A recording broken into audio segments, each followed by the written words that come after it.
back to Tabletop Tactics and welcome to some of the final Grotmas Advent Calendar releases. It's been a wild ride and it's been very exciting indeed, and it appears with this detachment that I have indeed been a very good boy this year because I have received a chaplain-based detachment.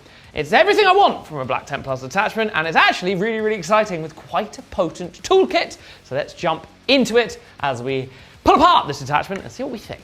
The detachment itself is called the Wrathful Procession, and its detachment rule is Zealous Litanies. These are essentially litanies you can put on at the start of the battle round, and you will benefit from them for the rest of that battle round, which is very, very nice indeed, and some of them are quite potent. Think of them like the Gladius Strike Force, but for chaplains, and litanies, and Templars. So the first one is called the Chorus of Relentless Hate. This gives you plus 2 inches to your movement and plus 1 to advance rolls, which is very nice at moving your stuff up the board. These litanies will specifically be for infantry and mounted models, but that's the stuff you kind of want to be quicker, and that's the stuff you want to be moving into the enemy's face. We then have Rite of Fervid Wrath, which adds 1 to the strength characteristic of your melee weapons. That's very nice across the board, but it's also incredibly nice on something like Sword Brothers that can then also benefit from damage or extra attacks, making them even more melee blenders than they already are. The final litany then is called the Chant of Deathless Devotion, which gives you a 5-up invuln against ranged attacks.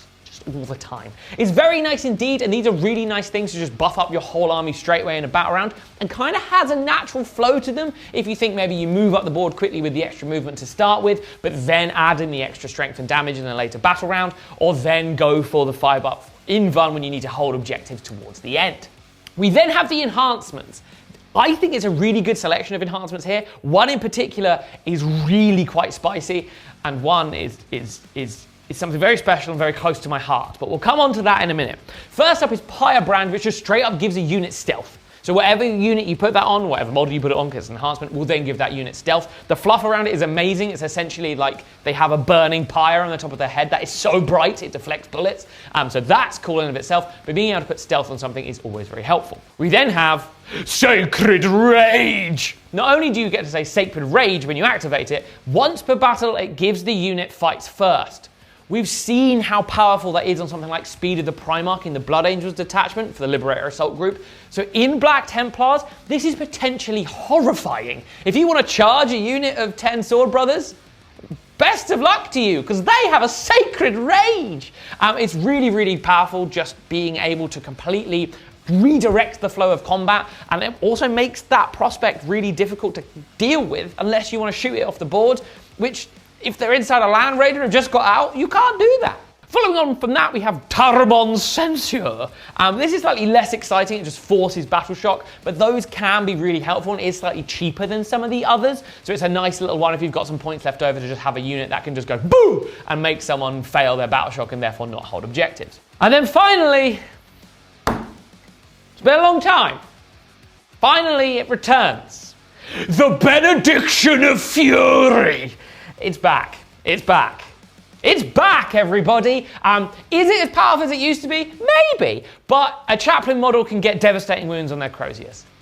Look, I don't care that it's not the best. It's the Benediction of Fury.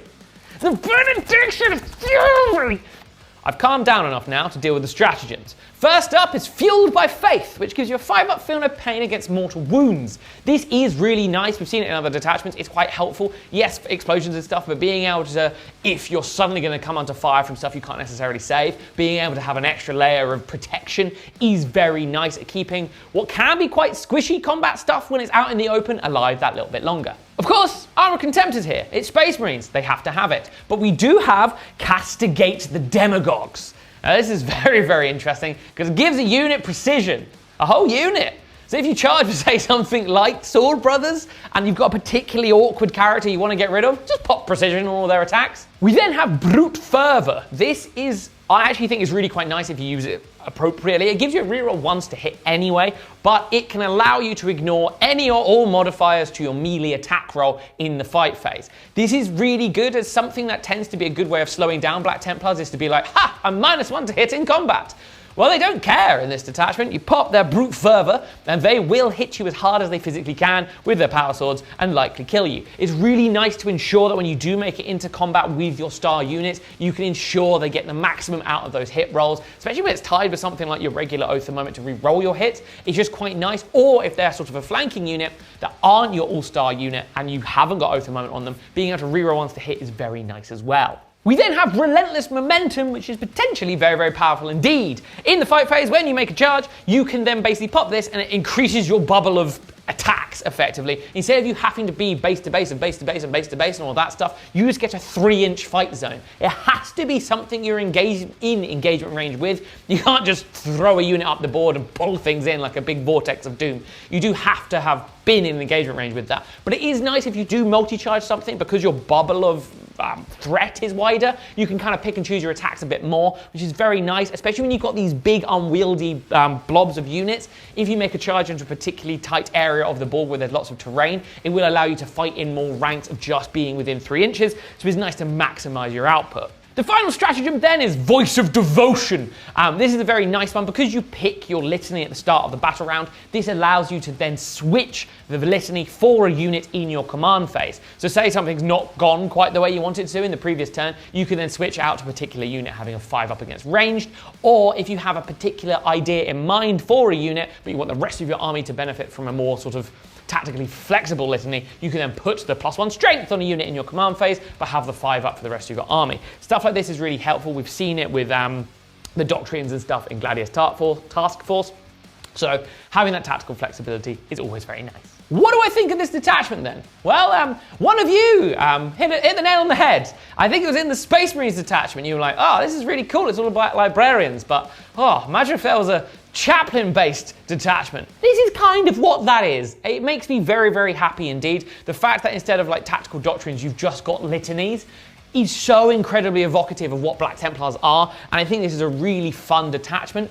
I do think, however, it does have some teeth, being able to ignore modifiers, being able to give +2 movement to things, and having that incredibly powerful enhancement of, say, a Marshal and a Castellan in a unit of 10 Sword Brothers with fights first once per battle. Unless your opponent really dedicates shooting them off the board, there's no other way they can deal with them, especially if you're going up against something say like World Eaters or Blood Angels. Just being able to go like, yeah, you charge my Sword Brothers, see what happens. It's very, very powerful indeed. It's got a nice bit of toolkit, it's got some nice enhancements, and it's all kind of covered in a lovely sugary coating of delicious fluff. So I really like it. It's exactly what I want out of these Grotmas detachments, and I'm sad that we're coming towards the end of these. It's been lovely seeing you guys every day, and tune in tomorrow for another one of these as we go over more and more of the Grotmas detachments. It's been a wonderful time. I hope you're having a very cozy Christmas, and we'll see you guys in the new year.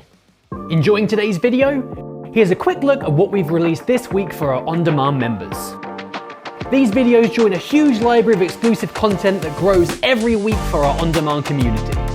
If you want instant access to all of these videos and more, head over to table.tactics.tv or download our app and sign up today.